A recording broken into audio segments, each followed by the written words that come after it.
Our today's guest is someone who helps people who feel stuck, overwhelmed, or lost. She helps them to reconnect with their inner light, not by fixing them, but by helping them to remember who they already are. Aditi, welcome to this podcast. Hello, Anuradha. Thank you for inviting me to this podcast. I'm so grateful.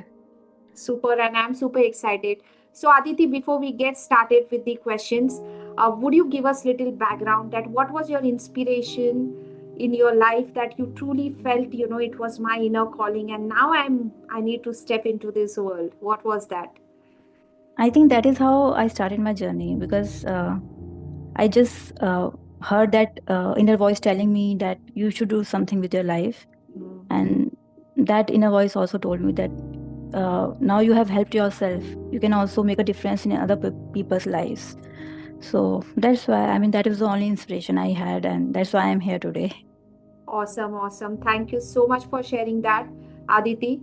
So one of the question that I would really like to ask you, and we would really like to understand from you is, you say that emotional pain often goes unnoticed or minimized. Hmm. Why do you think society has become so uncomfortable with sitting with these emotions? I believe that we have started confusing emotional strength with emotional suppression. We Hmm. live in a society that rewards efficiency. If something is broken, fix it.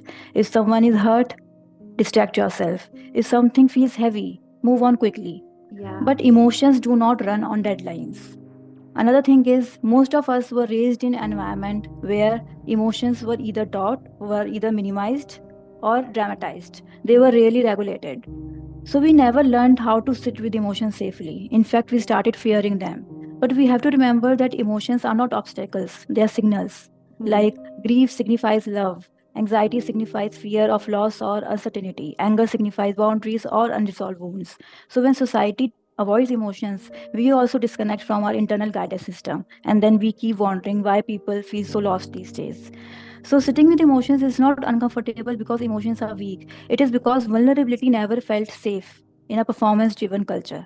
Hmm. And yet, I'll say that healing begins exactly from there. Absolutely. So true. So true. So you talk also about an inner light that's forgotten, not Mm. lost. What are Yes. the most common ways people disconnect from their inner light in adulthood, with your own experience? See, children are very naturally connected to themselves. They speak freely, they express freely, they feel freely. They're very inquisitive and curious and honest about what they like and what they don't. But as we grow up, we slowly start learning conditions. We learn what is acceptable, we learn what is rejected, what is praised. So with time, we start shaping ourselves around approval from society, from family, from workplace, from relationships, and that's how we start disconnecting from our inner voice. Hmm. And also something very important I have noticed, after ever since I have stepped into this profession, that there's people often say there's very much less self-love and self-compassion Hmm. is very much missing in people's lives. Hmm. That inner voice is very critical when it comes to us. We are very easy to forgive others. We can understand other struggles, but when it comes to our own problems, when comes to our own delays or confusions, we are very quick to judge. Yeah. That inner voice becomes very critical. We are Yes. very harsh on ourselves. Absolutely. Yeah. So that criticism makes us distance from this inner light. Hmm. So it True. is not forgotten, it is not lost. It is just buried under layers of conditioning, survival, and self doubt. Absolutely. Yes. So true, and I can relate to this. And many people, when they get lost, they get completely lost, and then they feel that there is no purpose of their life at all. Yeah. Yes, yes, So true, so true. Because we give so much of importance to people. We give so much yes, of importance to the society. Yeah, yes. What these people will say. absolutely. Yes. So the next question I have for you is, your work mostly with young adults, right? Mm. Now, what patterns do you repeatedly see in those who feel overwhelmed or directionless today? The most common pattern I see this deep sense of pressure without clarity. Um, there was a psychologist, American psychologist called Bernice Newgarden. She spoke about this social clock theory, which says that society has unwritten schedule for life events. By 22, you should be completing your studies. By 25, you should be married. By 30, you should own a home and have a stable and secure career. So when someone feels they are not on track, they not only feel delayed, they feel that they are defective. There's some problem with them. But the thing is, life is not linear anymore. Yes. People do change career. Relationships don't follow a fixed timeline. Healing takes time. Grief interrupts plans. So this generation is carrying expectations they never choose to carry in the first place, be it career, be it relationships, be it timelines. And also they're also navigating the emotional wounds they never got space to process. So whenever they feel that okay, I'll tell you one example. So there was a client who came in and told me that ma'am, they were in their early 20s. I have reached this age and I feel I've already messed up my life. So, but when we explore gently, nothing unfortunate had happened. It was just they felt that they were not where they are supposed to be. Their peers are already there. So that thing, that personal comparison is really, makes us stuck. The moment we start separating our personal journey from society's timelines, that clarity begins. That shift happens. Absolutely. And I think the pressure also that comes along with everything that Yes. creates this self doubt in the young generation. Yes. And again, Yes. the competition of having everything at every moment by moment, which is realistic, is not possible. But Yes. people want everything, in a quick fixes these days. Yes. Yeah. Yes. Absolutely. All right. So the next question for you is, in this world obsessed with fixing and fast solution, how does walking alongside someone change the healing process? Would you really like to show some light on that? Okay. So healing doesn't happen when someone is told what to do. It happens when someone feels heard and seen. So walking alongside with someone means we are saying you don't have to do this alone and you don't have to be fixed. Yeah. In therapy, I'm never ahead of the client. I'm not behind them. I'm just with them. And that shared presence creates safety, and that safety allows real change to happen. Because, most of the times we already have the answers, Yes. but we don't feel safe enough to access them. Yeah. And healing is accelerated when someone feels heard and seen, not corrected, not analyzed, just seen. So, in that safety, that nervous system settles. And that nervous system settles, that insight becomes accessible. Absolutely. I think the buttons are just there with all of us. Yes, Just yes. we're not able to figure out which button we need to We press have at the pressed. right time, right? Yes, yes. And we, most of the times, we end up pressing the wrong buttons. Absolutely. Yes, yes. Yeah, why? Because we lack awareness, right? Yes, And our yes, mind is into so many things that yes, we don't connect to our inner selves. yes. Yes. All right. Uh, what is that one misconception that people have about self exploration and personal growth that actually keeps them stuck or that keeps them into a survival mode? The most important misconception about self growth is about personal growth is that growth should feel empowering all the time. But in reality, it is very uncomfortable. Yes. It will involve grief, it will involve anger, confusion, unlearning some old beliefs. You will find some patterns. You will realize why you were always hyper independent, why you were always an overachiever. This will create a lot of chaos in you. It will bring a lot of discomfort. And people stop midway because they feel that discomfort means they are doing something wrong. But in actuality, they are not regressing. They are moving towards the right path. They are doing something very honest. So this is something very important to acknowledge, that growth wouldn't feel goody all the time. Absolutely. You will meet many things. You will meet abandoned parts. You will not find just strength, you will find so many things. So yes, this is something we need to understand.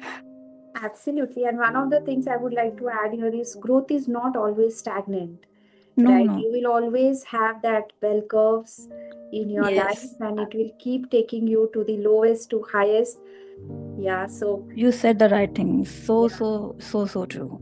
And this is what happens. Yeah. I have seen. Yes. And here is a game when people get into that downfall, they're not able to Yes, handle themselves, yes, right? yes, Because they are exactly. only been seen to that success, to that growth. Yes, Yeah. yes, yes, Yeah. absolutely.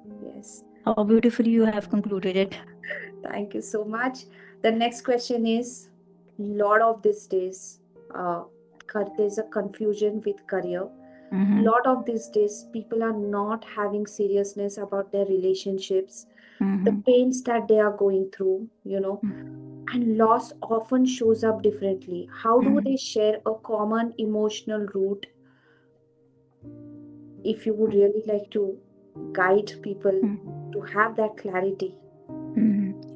See, on the surface level, they all look different, but they often touch the same emotional wound Hmm. around worth, connection, and safety. Yes. Um, Relationship challenges can shake your belonging. Am I lovable? Will I ever find love? Hmm. Career struggles can challenge your identity. If I'm not succeeding, who am I? Hmm. And loss can shake your meaning. Hmm. What do I do right now?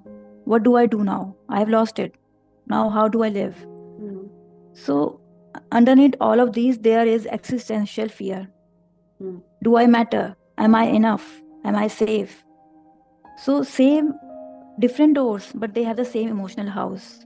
Hmm. So, when we address that root around the worth, connection, and safety, it deepens the real growth and it is not situational anymore. So, yes, they all touch the same emotional wound. And that is a question that, because they have the same, they're asking the same thing only. Hmm. Am I lovable? Do I matter? Am I enough? Am I safe? All of these have the same fear, that same common fear around worth, connection, and safety. So, like when somebody is going through this transition where everything starts feeling hopeless, Mm-hmm. right? What is that one guidance would you like to give them? Just reconnect with yourself. Hmm. Just listen to what your emotions and body is trying to tell you, not to an external voice, not to any kind of pressure. The pressure has to come from within. Doesn't have to come from an external source. Hmm. Hmm. All right. Just ask yourself in that moment, how do I feel now? Hmm. And why I'm chasing this particular thing? Do I really want it, or I am seeking it because the society wants me to chase it? Hmm. Hmm. That question is very important. Very true. Thank you. Thank you for sharing that. The next question I have for you is, can you share a moment from your work or your experience where you literally saw someone reconnect with their sense of worth and what shifted for them internally? Hmm. I remember a client who constantly measured their worth through productivity and approval. Hmm. But over time, something shifted. Not because their life changed overnight, but because they started talking to themselves with more compassion and less cruelty. So Hmm. that shift happened internally from I need to earn my worth to I'm allowed to exist as I am. And I will tell you that this shift wouldn't make your life perfect. It will only make your life simpler and gentler. Great. But but we are not seeking perfection, right? Absolutely. I think and everybody wants to be perfect. Yeah. That perfectionism is something killing most of them, even when they Yes. really want to start something or they really want to do something. Yes. And again, the big tag or taboo which we say, what Mm-hmm. people will think about me, what What? people will Yes. say. And Yes. here is where we fail, right? Yes. Yes. And most people don't realize that starting something sometimes is more than enough. That Yes, taking that first step true. is half the battle won. You have already taken a first step towards your goal. Absolutely. Yes. All right. So Aditi, I'm going to have few fun fire rapid fire questions for you. Okay, and I really want you to answer them rapidly.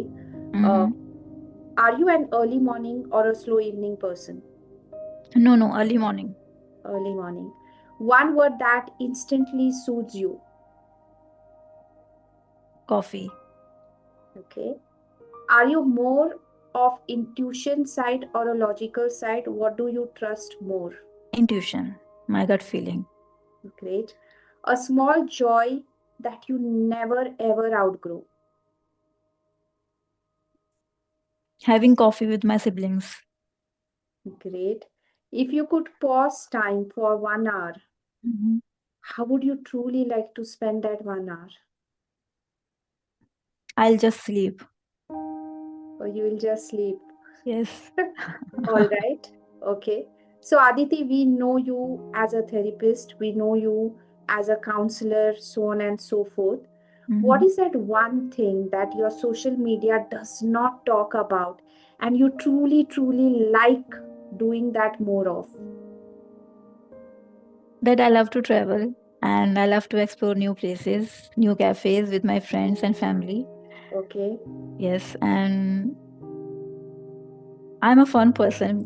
Most people think that I'm quite a bore, but no, I'm a fun person. I can be really fun when I come to when I find my comfort zone. Yes. Yes, comfort zone and more of it like when you start connecting to your inner child, Yes, yes. that brings a lot of Definitely. liberation. Yes. Yes, yes. All right. Okay. So, Aditi, I have a few more questions for you. And Mm-hmm. I really want you to tell this. I'm not sure who, when is going to listen to our podcast, right? Mm-hmm. If someone feels that they have lost themselves completely, Mm-hmm. where is the safest place to begin their journey back? What is your answer to this? As I said earlier, also that reconnecting with yourself.